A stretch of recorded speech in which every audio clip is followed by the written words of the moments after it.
Halo semuanya, perkenalkan saya Stefanus Wiku Wibowo, NIM 129200059 dan Riyadi Zakia Syarullah, NIM 1292069 akan berkolaborasi membahas mengenai modul 3 yaitu Praktikum Oceanografi Kimia mengenai pengaruh zat terlarut terhadap pH dan salinitas serta pengasaman air laut. Percobaan kali ini akan dilakukan dalam 3 kali percobaan. Percobaan pertama dan percobaan kedua dilakukan untuk mengukur pH larutan, dan percobaan ketiga dilakukan untuk mengukur pengaruh derajat keasaman.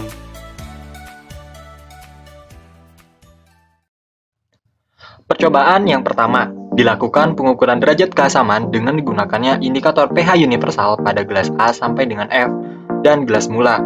Kemudian akan dicocokkan hasil perubahan warna dengan tabel warna tingkat keasaman. Gelas yang telah disediakan adalah gelas dari A sampai dengan F.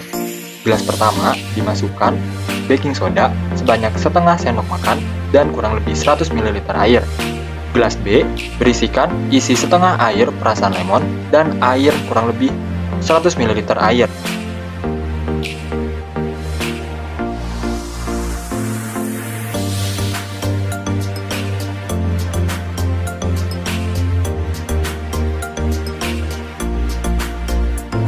Gelas C diisikan air cuka sebanyak kurang lebih 50 ml dan air kurang lebih 100 ml.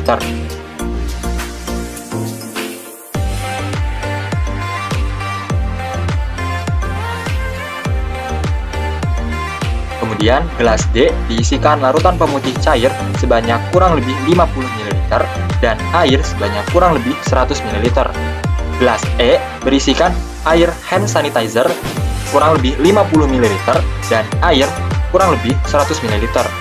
Gelas F berisikan larutan air kolam berkurang lebih 50 ml dan air 100 ml. Kemudian ada juga gelas mula yang berisikan kurang lebih 100 ml air sebagai pembanding. Kemudian akan dilakukan pengukuran derajat keasaman dengan menggunakan indikator pH universal yang dicelupkan pada gelas A sampai dengan F.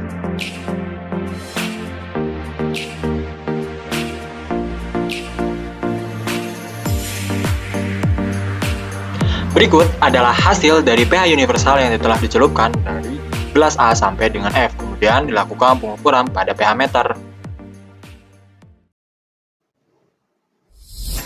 Selanjutnya adalah percobaan mengenai pengukuran pH larutan. Percobaan ini adalah percobaan yang kedua. Perbedaan antara percobaan kedua dengan percobaan pertama adalah percobaan kedua ini akan diberikan garam. Langkah yang sama juga akan dilakukan pada percobaan yang kedua. Setelah disiapkan 13 gelas transparan, maka masing-masing gelas ini akan diisi oleh beberapa elemen. Yang pertama adalah gelas 1 yang diisi oleh baking soda sebanyak setengah sendok makan dan kurang lebih dari 100 ml air. Kemudian, gelas yang kedua berisikan setengah air perasan lemon dan air sebanyak kurang lebih 100 ml. Kemudian, gelas yang ketiga yang berisikan dengan cuka sebanyak kurang lebih dari 50 ml dan air sebanyak kurang lebih 100 ml. Kemudian ada juga gelas yang keempat yang berisikan larutan pemutih cair yang berisikan sekitar 50 ml dan air sebanyak 100 ml. Dan gelas yang kelima berisikan tentang hand sanitizer yang berisi sekitar 50 ml dan air kurang lebih 100 ml. Gelas keenam yaitu isi larutan air kolam sebesar 50 ml dan campuran air sebanyak 100 ml. Serta tidak lupa juga disediakan gelas mula yang berisikan sekitar kurang lebih 100 ml air sebagai pembanding. Hal yang berbeda dari percobaan pertama, percobaan kedua ini diisikan atau ditambahkan garam pada masing-masing gelas dari gelas 1 sampai dengan 6 sebanyak 1 sendok makan. Dilakukan juga nanti akan pengukuran derajat keasaman yang digunakan pH universal pada gelas 1 sampai dengan 6.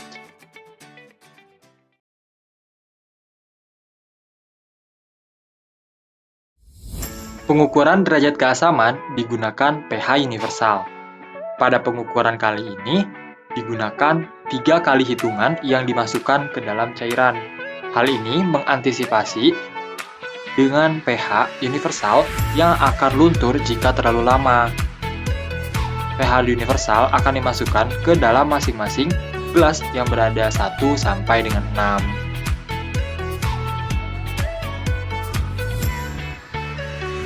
Berikut adalah hasil pengukuran dari pH universal dari gelas 1 sampai dengan 6. Kemudian akan dicocokkan menggunakan pH meter yang telah tersedia. Analisis percobaan 1 dan percobaan 2. Bisa dilihat pada percobaan 1 terdapat perbedaan yang mengubah pH universal dan kemudian akan dicocokkan dengan pH meter. Namun, di percobaan kedua ini juga tidak terdapat banyak perubahan karena kandungan garam merupakan kandungan yang netral sehingga tidak terlalu banyak berkontribusi untuk merubah pH. Pada percobaan 2 ini juga salah satu hal yang merepresentasikan keadaan perubahan keasaman derajat keasaman yang berada di lautan.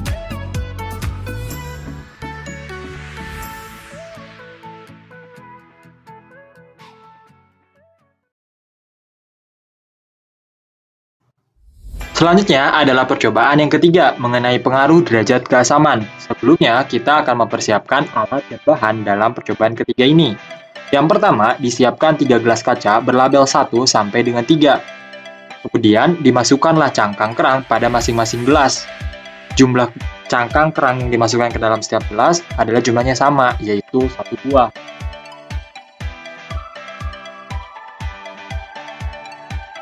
Kemudian akan dilakukan perlakuan yang pertama terhadap gelas yang pertama. Akan dimasukkan cuka sebesar 150 ml air sehingga kerang menjadi terendam. Perlakuan kedua akan dilakukan pada gelas yang kedua, yaitu diisikan kurang lebih 50 ml cuka dan kurang lebih 100 ml air sehingga kerang menjadi terendam.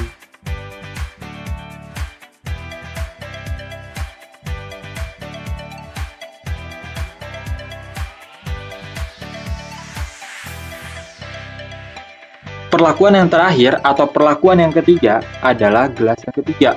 Akan diisikan 50 ml air cuka, kurang lebih 100 ml air, dan kurang lebih 1 sendok makan garam sehingga kerang direndam. FYI, seluruh pengukuran yang terdapat percobaan kali ini dilakukan dengan patokan-patokan yang terdapat pada ukuran-ukuran gelas.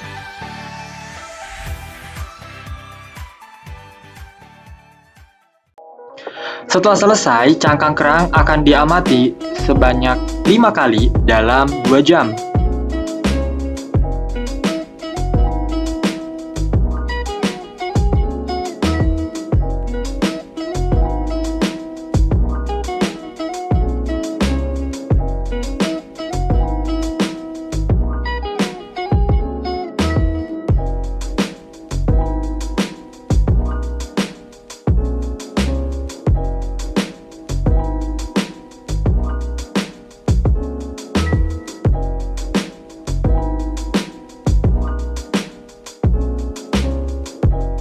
Analisis percobaan ketiga. Percobaan ketiga ini merupakan representasi dari percobaan pengasaman air laut. Percobaan pengasaman air laut dilakukan dengan merendam cangkang kerang dengan cuka. Cangkang yang digunakan adalah jenis karang dara, yaitu Anadara granosa. Sesaat setelah seluruh cangkang terendam, terlihat gelembung yang muncul dari cangkang, terutama dari cangkang kerang dara setelah 2 jam. Cangkang kerang dara terkikis bagian tengahnya setelah direndam selama 4 jam. Cangkang kerang dara sudah terkikis menjadi serpian kecil berwarna putih dan kotoran yang menempel pada kerang tersebut terlepas, tetapi tidak hilang. Setelah 6 jam, cangkang kerang dara sudah habis terkikis total. Setelah 8 jam, cangkang kerang dara mulai terlihat tekstur seperti terkopos. Pada pengamatan terakhir, yaitu setelah jam ke-10, kerang dara menunjukkan pengkikisan bagian cangkang, dengan kulitnya bertekstur akibat terkropos sehingga cangkang semakin tipis. Hal tersebut dapat terjadi karena cuka atau asam asetat adalah asam kuat. Cangkang kerang tersusun oleh zat kapur dan kalsium karbonat. Zat kapur akan bereaksi dengan asam bikarbonat dan menghasilkan kalsium asetat dan gas karbon dioksida. Akibatnya, zat kapur yang berperan sebagai penyusun cangkang kerang akan bereaksi dan terlepas dari cangkang sehingga membuat cangkang terkikis perlahan hingga habis. Reaksi ini berkaitan dengan peristiwa hujan asam di daratan dan pengasaman laut di lautan. Sekian praktikum modul 3 Oceanografi Kimia. Saya, Stefanus Wibowo dan Ria Rizakia Syahrullah, mohon maaf dan pamit undur diri. Terima kasih.